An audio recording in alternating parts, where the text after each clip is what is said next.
D'abord, un immense merci à tout le monde qui a répondu, à tout le monde qui, cet été, a regardé les directs, puis qui a pris la peine de regarder les textes qu'on a fait pour porter plainte. Votre collaboration est fondamentale pour la démocratie et on est présentement là, presque dans une crise si on ne va pas de l'avant avec ce dossier-là, les citoyens.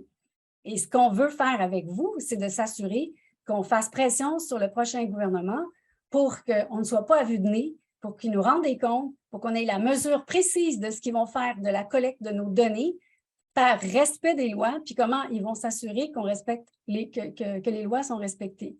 L'autre fait qu'on a remarqué du gouvernement, c'est qu'il omet de faire des études d'impact durant le projet, la phase projet de portefeuille d'identité numérique. Ça veut dire que, présentement, personne ne peut mesurer les effets puisque tout est opaque puis qu'il n'y a pas d'étude d'impact qui est faite. Donc, l'incident des jardins, c'est un premier révélateur que quelque chose n'a pas été fait pour nous protéger, pour protéger notre vie privée.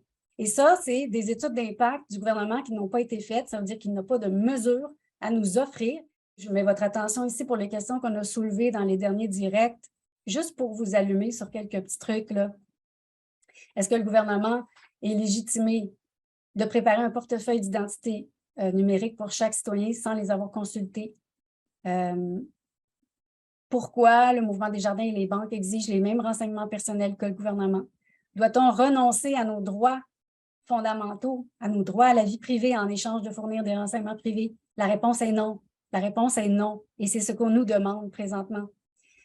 Donc, dans le contexte de la modernisation des lois, le gouvernement est-il en train de cautionner, grâce au secteur privé, un environnement bionumérique où toute entreprise peut détenir une quantité non justifiée de données sur ses clients? Ça veut dire que n'importe quel petit commerçant, c'est le bonheur pour lui, parce que n'importe quel petit commerçant va se sentir la permission de vous demander toutes sortes de renseignements sur votre personne, puis peut-être après ça, il va les vendre à un tiers, on ne sait pas. Bon, bref.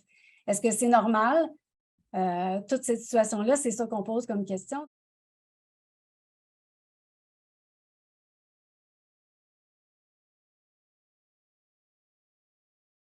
Nous avons rédigé une lettre aux élus, une présentation détaillée des correctifs que le prochain gouvernement devrait apporter pour éviter une société manipulée par le profilage, donc par l'intelligence artificielle, et pour éviter que nos données soient prisonnières du flou qui tombe dans les cracks du plancher, puis qu'on arrive, puis qu'on ne peut plus rien faire une fois que tout est en place, que même nos lois ne nous protègent pas. Il faut s'assurer qu'avant que le portefeuille numérique soit canné, comme on dit, que nous, on ait parlé, que nous, on ait eu un dialogue avec le gouvernement.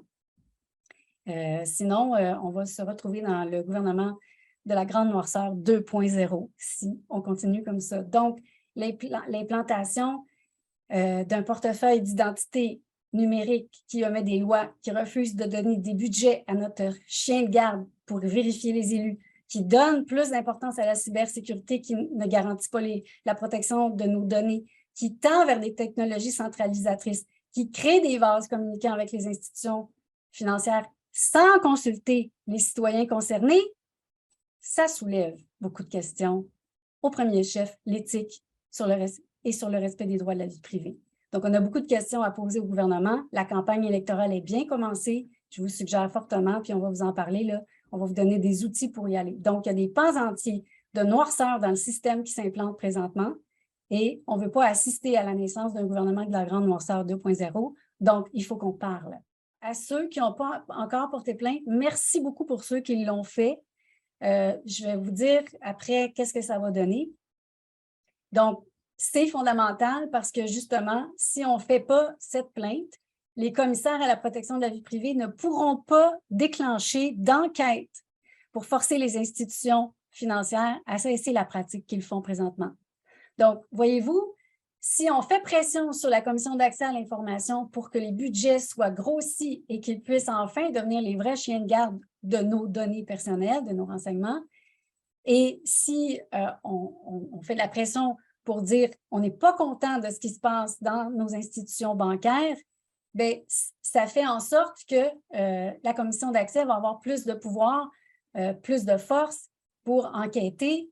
Et justement, ça va donner du mordant à nos chiens de garde. Donc, c'est pour ça qu'il faut continuer de faire la démarche. Il faut vraiment continuer. Pourquoi? Parce que, évidemment, comment je pourrais vous dire ça? On vit dans un monde de plus en plus opaque. C'est de plus en plus difficile de faire confiance à notre appareil d'État.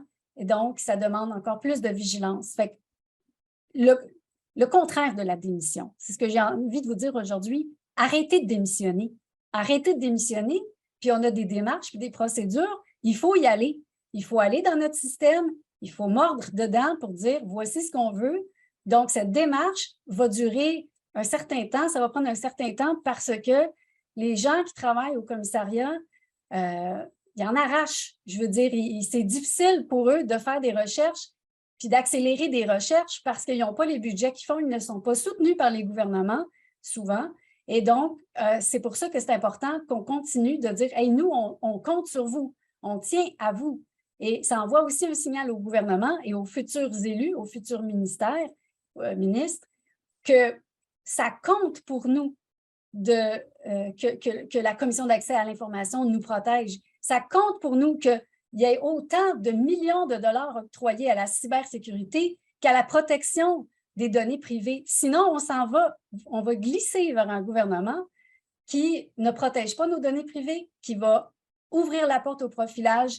Et voilà, la société de surveillance, de crédit social, appelez ça comme vous voulez, c'est la pente glissante vers laquelle se dirige le gouvernement si la démarche entreprise présentement n'est pas corrigée.